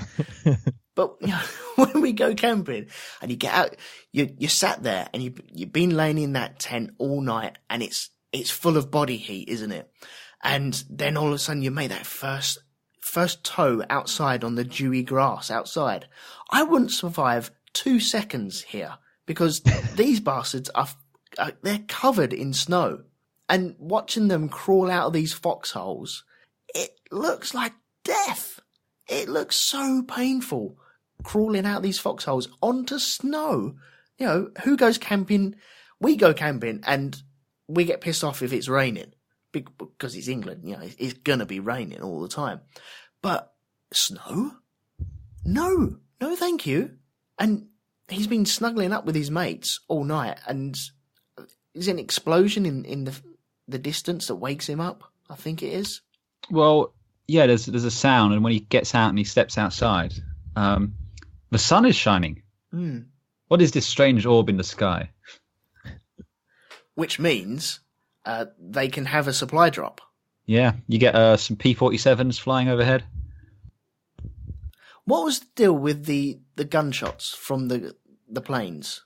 Well, you see, at first I thought they'd mistaken them for the Germans. Then I thought they were just trying to clear them out of the way for the drop. But I think that shooting at them is a dangerous way to warn them away. So I think they just mistook them for Germans or were being dicks. I think they thought they were Germans. Because, Yeah. I mean, think about it. If these guys on foot are stumbling into each other's trenches, for sure, these fucking pilots can't tell, like, where exactly the line is, Mm. Yeah, but that's... Run away! Run away! But we do get the beautiful sight of the drop landing on the town. Mm-hmm.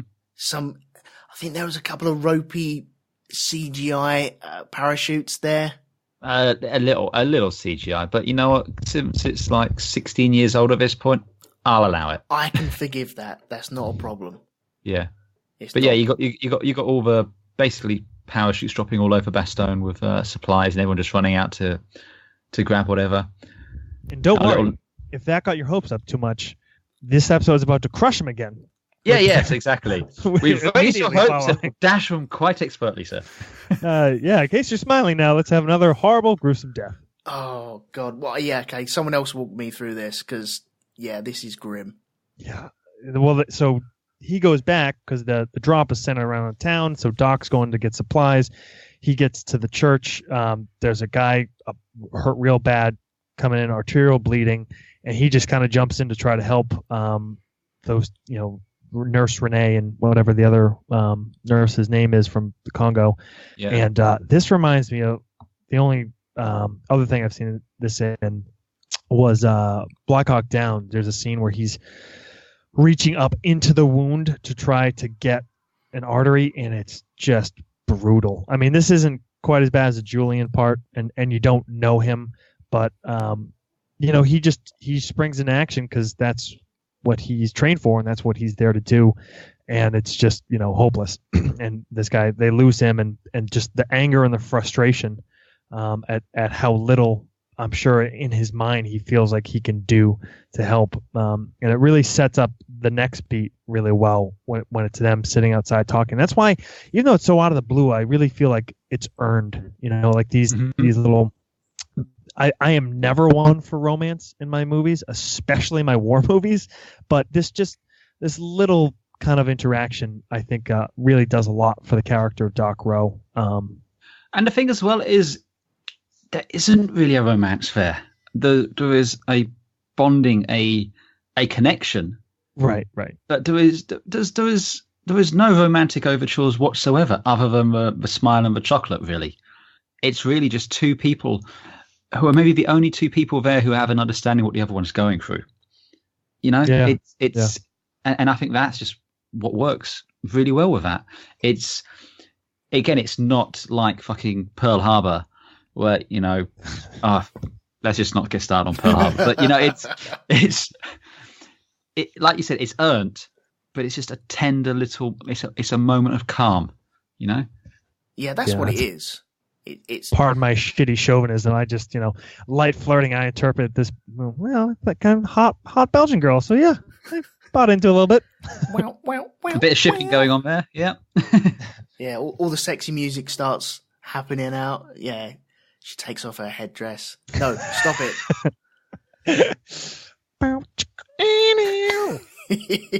The end of the episode has jumped the shark. Yeah. I took this as it's the moments that they can snatch in the day.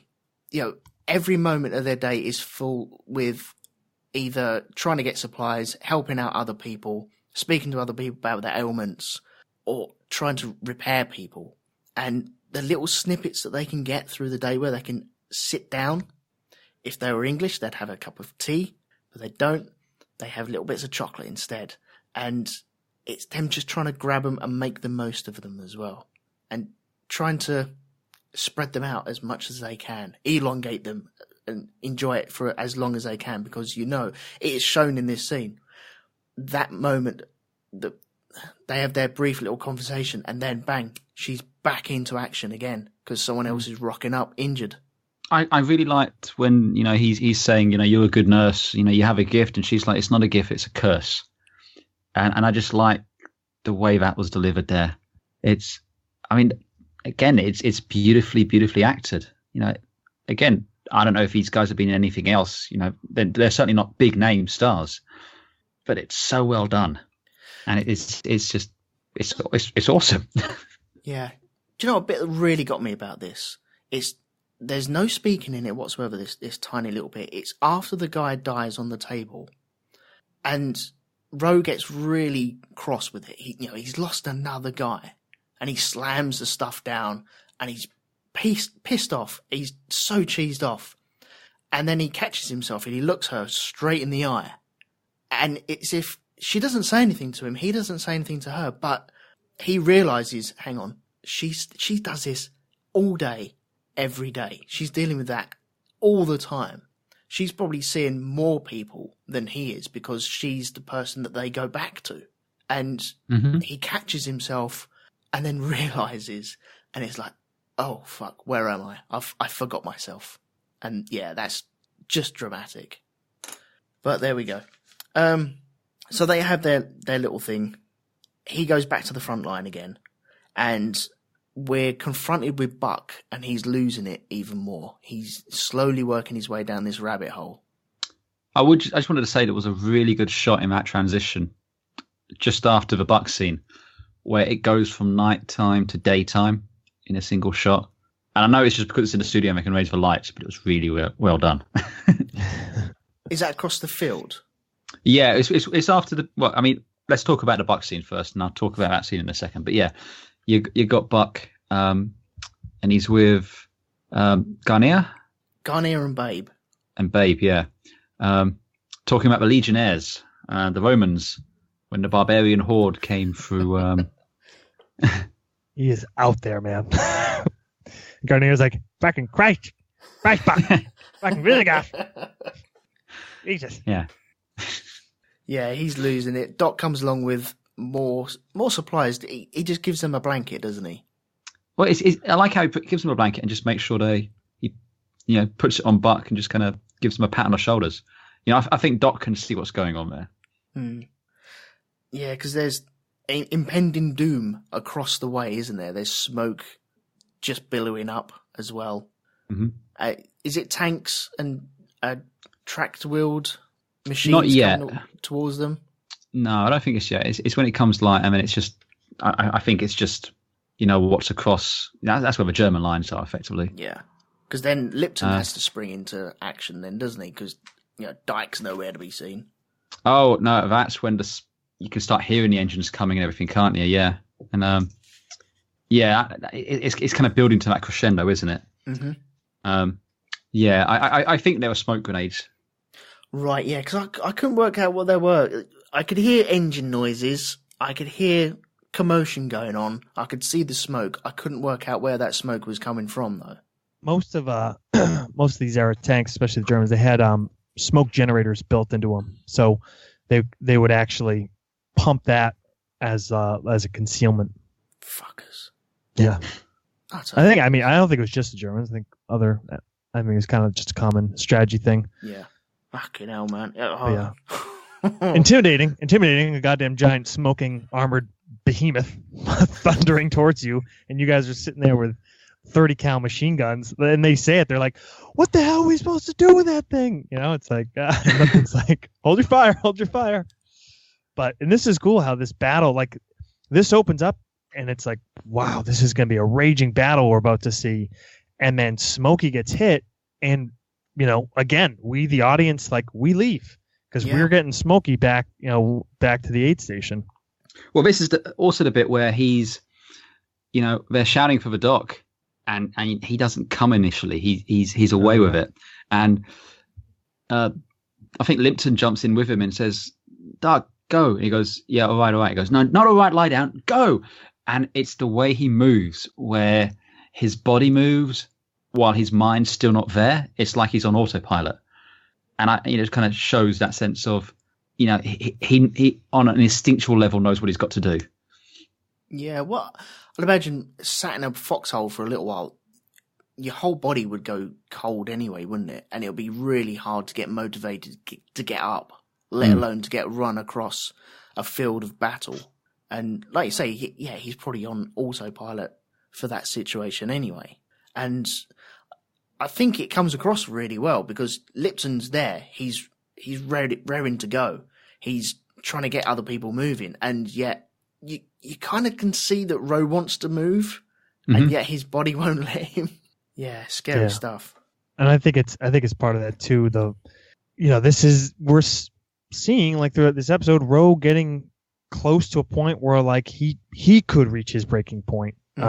Just seen too much, been through too much, and ultimately he gets through it, you know. And then the next episode we're seeing how that goes with Buck. Obviously already kind of getting set up here.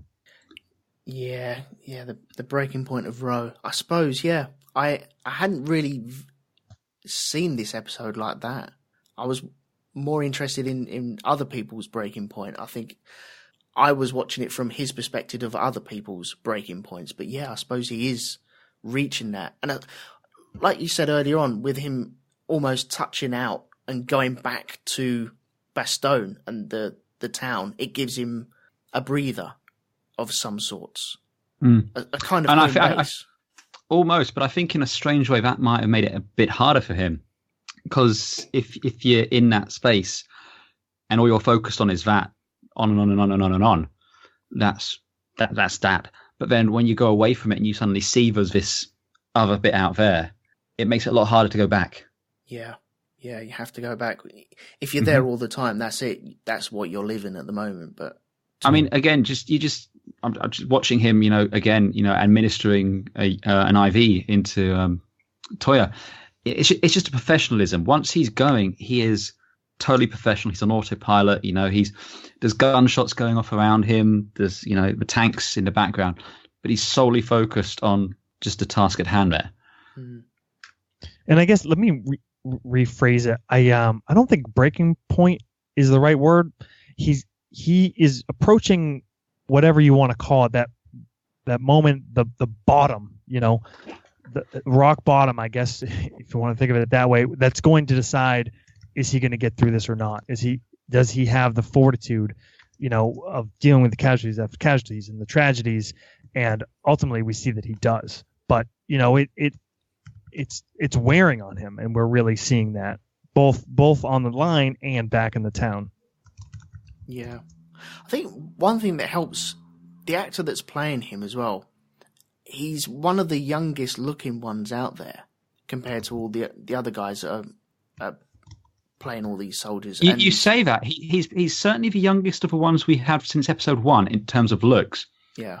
But then once we got the replacements, and all of a sudden, I mean, I'm certainly the age now where anyone under 20 is looks 12 to me. It's just yeah. If under 25, yeah, you just look like you're 12-year-old. And I imagine that's what they're going through there. All these replacements coming through it. It's just like, what are you, 12? Yeah, exactly. Yeah. Yeah, and then he's got to patch these guys up that look like kids, look like first years that are rocking up. Oh, yeah. And yeah, that's going to be playing with. But one thing that Josh said was interesting, where the battle is just about to start and then we leave. Mm-hmm. And I suppose I hadn't noticed that until us talking about it right now. I was living it, I was watching it, but you need someone else to tell me that, yeah, we're just about to start a fight and then we go. But it's a good way of making a movie where you don't have to have that expense of the battle. But then again, we know what the battles are like because we've already done 3 or 4 of these battles anyway. So they're going to go down a similar sort of way. And yet the more interesting thing is someone injured and dealing with that. And how do they deal with that? And that is more interesting than another gunfight. Mm-hmm. Oh, absolutely. And I think that's one of the nice things about this episode. It is typically very rare in shows of this nature to follow the medic or the non-combatant or it's usually about the big heroes, the main leads. I mean, if this was a typical show of that sort, it would have just been following Winters throughout our tour. We wouldn't have done these touching on other characters or anything like that. Yeah. Right, so they grab him. He's injured. They take him back, and he's the guy that's paralyzed, isn't he? He got shot through the back. I don't think he is. I don't think the actual character is the actual person was paralyzed, but he was shot in the back, and he couldn't walk at this point. I actually read up on it. He was paralyzed. Was and eventually, he was in the hospital for months and months and months till after the war. Eventually recovered full function, although had a lot of pain through his life. But yeah, I wanted the same thing. Yeah. I was like, is he really paralyzed or is he? So yeah, initially paralyzed. Wow. Just blows my mind every single time. Every single thing about it. We get back to the front line again, and they're cooking up grub. One thing I like about this, they're cooking up grub, and everyone's queuing up for grub, but Doc or Rowe gets his food handed to him. Mm-hmm. Like I said earlier on before, he's flipping between everyone. He's helping everyone out, so he's one of the most important people there because if you get hit, you need him there. And he doesn't queue for his food. Someone else brings it to him. It's just no, we look after him, he's looking after us type thing. It's very subtle, but it's there. I love that. You know who got their food first? Guarantee it was Dike, that piece of shit. Cut the line, got his food, went back to his foxhole. Do you reckon he even cut the line? I maybe Lipton brought it to him. Yeah, maybe. And then had to go back and queue up for his own. Worst. Piece of shit. But then we get the general turn up, and he has a message. This comes from. Who does this come from? This note come from? General McAuliffe. Right, and this is about the Germans asking for the total surrender. And, yes. And the reply was? Nuts! Which I love. Fucking love that. Because it's Christmas it's a shame. now, isn't it? It's a shame the British didn't respond, because I'm sure it'd be somewhat more colourful. By Jove, I don't think we should actually surrender. That's not going to happen. That's just not cricket. Fight on for king and country. Isn't it, though? Standard. So now we have Winters. He comes walking out. We have the Germans singing Silent Night just across the way, which adds to their scariness, I suppose. Their faceless scariness that they're singing these beautiful carols. Well, I don't think it adds to that. My reading of it is it's probably the worst thing that can happen in this situation is it humanizes them. Because if you're there and your job is to kill Germans, the last thing you want to do is to think of them as people who share the same songs as you do, celebrate the same Christmases as you do, and this all goes back as well to in the First World War, the Christmas Truce. Have you heard of that? I love that. Such a great story. Yeah. So in World War One, at Christmas, I think it was 1914, maybe 1915. But anyway, the generals didn't let him do it again after that. Oh, they definitely didn't let him do it. There's actually a very good film about it, and I can't remember the name off the top of my head. But if I do remember it, I'll tell you guys. Is it the animated one? No, it's a live action film. Oh, there's a good animated one as well. It's a live action one. It's a French film, but with English and German speakers in there as well. But yeah, it's this whole the troops, not the officers, the troops decided on Christmas to stop. They went and exchanged gifts, played football. Just, these weren't the enemy. They showed pictures of their loved ones to each other, and the generals were terrified that the soldiers wouldn't fight after that. And get it all going on. And as you say, they didn't allow it again later on. But, hearing that coming across would have been really hard for these guys, I'd imagine. Because, then, A, that they're not so different from you, but B, you still have to go and kill them. Yeah. Well, this lulls the viewer into a false sense of security as well, because we know it's Christmas Eve, or Christmas Eve night. We've got Buck, who's just been dumped by his girlfriend, which, the guy's living on the edge at the moment. He's on the raggedy edge. And then his bird turns around and says, do you know what? No, I'm all right. And, that's got to break a man anyway. Oh, yeah. I mean, obviously that's something he's been carrying around for a while. Not the picture, that news. Because he wouldn't have received any news in Bastogne, I'd have thought. No. Yeah, that's a good point. So that's been eating him up at least since they've been there. And again, bottling stuff like that up, it's just going to make it even harder. Yeah. They're sharing cigarettes as well. Lucky Strikes. Mm-hmm. Oh, yeah. Which were I think they were the preferred cigarette out there, weren't they? They used to issue them to the guys. They came with your rations. Yeah, you got a pack of smokes in every day's meals. Oh, did interesting you? Interesting sidebar. They Coca-Cola got around sugar rationing by effectively providing drinks for the military. Yeah, Lucky Strikes. That was the first pack of cigarettes I ever bought. Because of Band of Brothers? It was before that. I smoked a little bit young, but I just thought they were a badass from always watching the old World War II movies. I wanted to be badass too. Fucking stupid me at 17 smoking unfiltered Lucky Strikes. Well, their advertising idea worked. Yeah, worked on me. Yeah. They thought, one day we'll handle these to everyone having a meal every single day during the war. And then, 40 years later, someone else have these and go, oh, do you know what? They look badass. I'll have some of them. And it worked.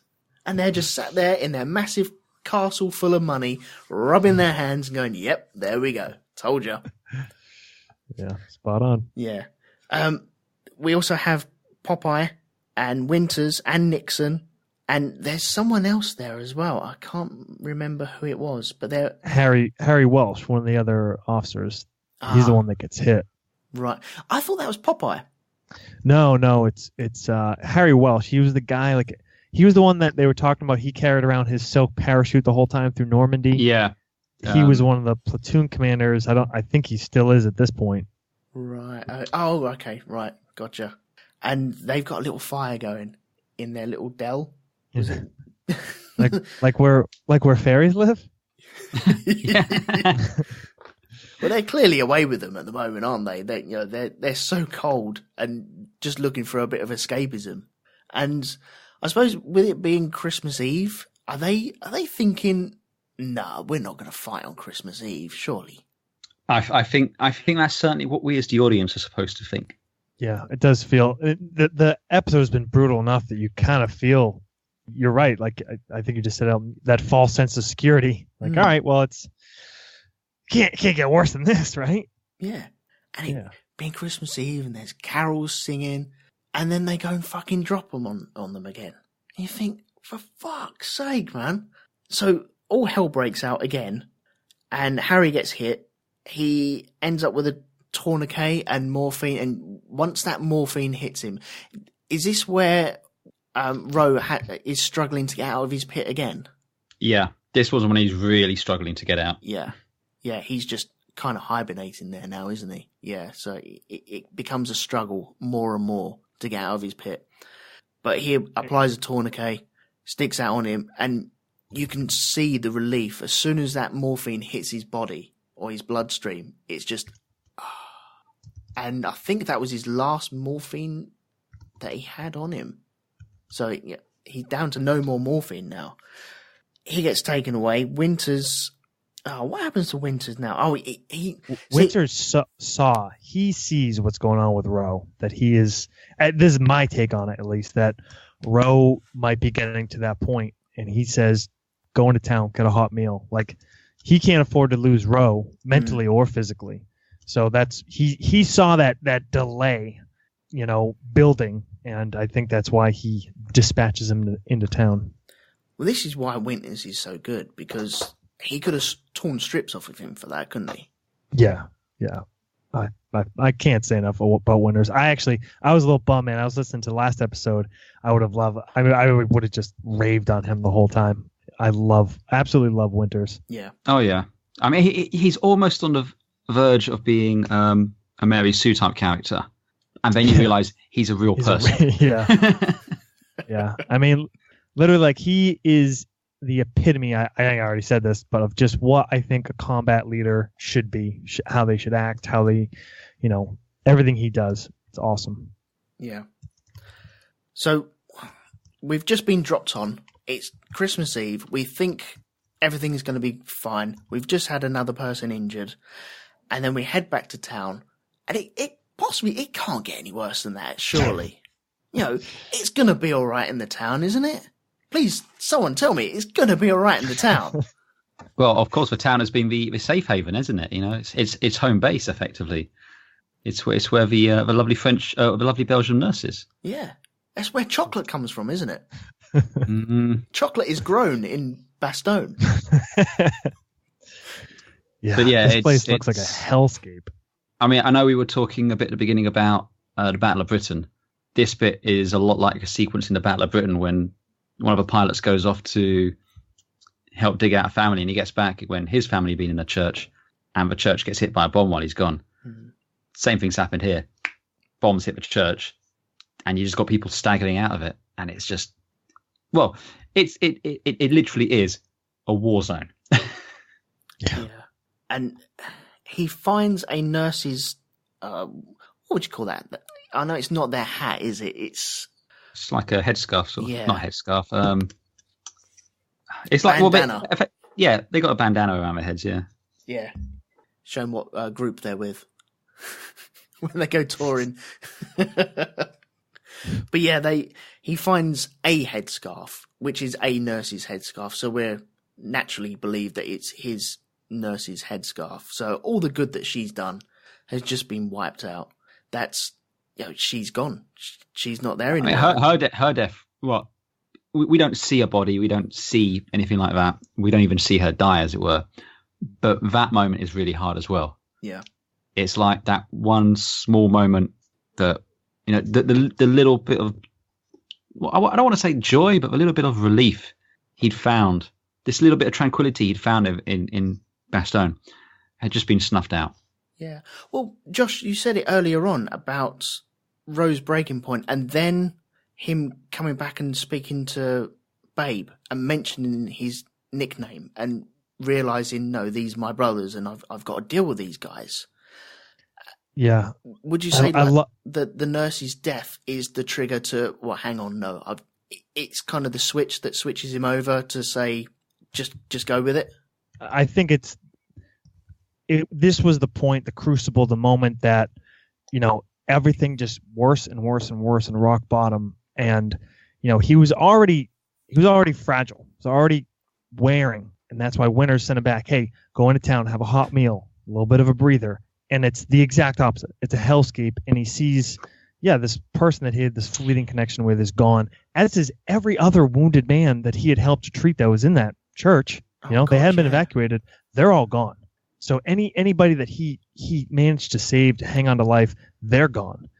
And then, but what he does is then he walks back in a little detail right in the beginning of the episode we saw Rowe walking and come across those frozen bodies and recoil instinctually at the horror of it. Now we see him walk past a frozen body in the snow. He doesn't even look. He goes over to Babe's foxhole. He sits there. He calls him Babe. He's through it.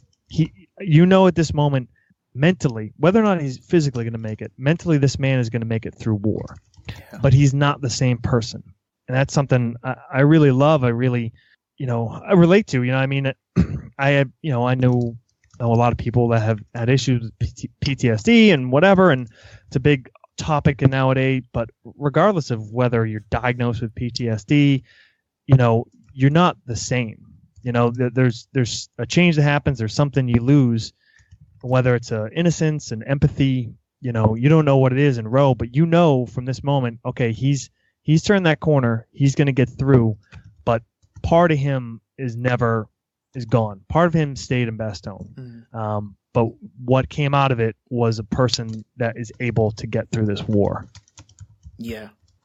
Wow. Yes. Yeah. Totally agree with that.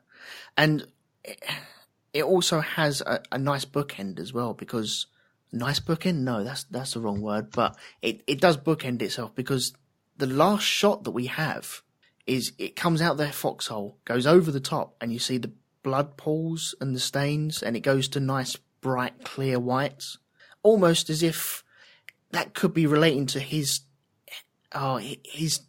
mind, his thought process. I get what you're coming up with that. I mean, I think for the moment when that happens is, when he jumps in there with Heffron and he holds that, handkerchief in his hands for a moment and then just clicks and he just tears it and uses it as a bandage. Yeah. And that's like, I'm a professional. I have a job to do. I will survive effectively. Yeah. I will survive so these guys survive. Yeah. And it does relate to the opening shot as well, because in the opening shot of the episode, he's walking through, he puts his hand down and he pricks his finger. Mm-hmm. And you get that blood and snow mixing on his hands, which goes back to the very last shot of the blood and snow, but then being cleansed, going up towards nice crisp white snow as well, with only a couple of footprints in it. So it's nice. It's bookended very well, I feel. And then you also get the narrative that his inner soul is not cleansed, but he's moving on from the blood and the mud and the snow onto pastures new from in himself. It's soul searching. Yeah, well said. I like it. Cool. Right, so then we close out. I've got some words here that I have to say from the last pieces of the episode. We have, on December the 26th, 1944, General Patton's Third Army broke through the German lines, allowing supplies to flow in and the wounded to be evacuated. The story of the Battle of the Bulge, as told today, is one of Patton coming to the rescue of the encircled 101st Airborne. 101st. Yeah. No member of the 101st has ever agreed that the division needed to be rescued. That's it. I've got goosebumps. Oh, yeah. Someone just walked over my grave. And that is it. That's Bastogne. It's a bigger episode than what I thought it would be. It's one of the, well, like you said, it's in my top 3, it's in your top 2. Yeah. It's one of the key episodes which makes Band of Brothers what it is. Yeah. We do have one email, if you would.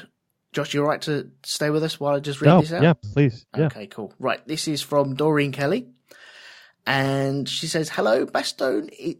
The Bastogne episode is almost indescribable in its despair, but I guess it did its job. Goodness knows what it would be like to live through. Watching the episode, I was almost shivering for so many reasons, not least due to the snowy conditions and the symptoms of exposure everyone was describing. What a hopeless situation, a terrible situation to live through, and an awful place to die. Bye for now, Doreen. Yeah, I was cold all the way through this. I did forget to mention that. I was frozen. I can't deal with the cold. on the best of days. Even if I was watching this during a sunny day, I was frozen rigid during this. Just amazing. So, where do we head off after this? This is breaking point after this, isn't it? And yeah, the Lipton story. Yep. Which, I mean, at one point we were thinking of doing these two back to back, but as you rightly say, it's a good thing we're not because there's a lot to cover here. There's tons to cover, and I would say Breaking Point is my favourite episode. Possibly, yes. No, it is. It is my favourite episode. It's not the one I've seen the most. I think What We Fight For is the one I've seen the most for some weird reason. But this is my favourite episode. For the point of Lipton, I like his narrative all the way through it, and Spears as well. Oh God, yeah, we get Judge Dredd back, don't we? Yeah, Judge Dredd. Judge Spears. It might not be a dragon, but at least it's a sweet ending for Dike. I love that. Yeah, you're relieved. So, any final thoughts on this episode from you guys? Josh, have you got anything? I think I rambled plenty. I love it. It's definitely one of my favorites, and thanks again for having me on. This is a great pod. Glad you guys are doing the series. No, you're more than welcome. Would you like to tout your wares, your podcast that you are always on? Yeah, well, LSG Media, Liberty Street Geek Media. I am one of the lowly co-hosts. Less frequently on this time of year. I'm real busy with, unfortunately, real life stuff, but it's a great outfit. There's Dean Martin is the main host, and then there's 3 different co-hosts.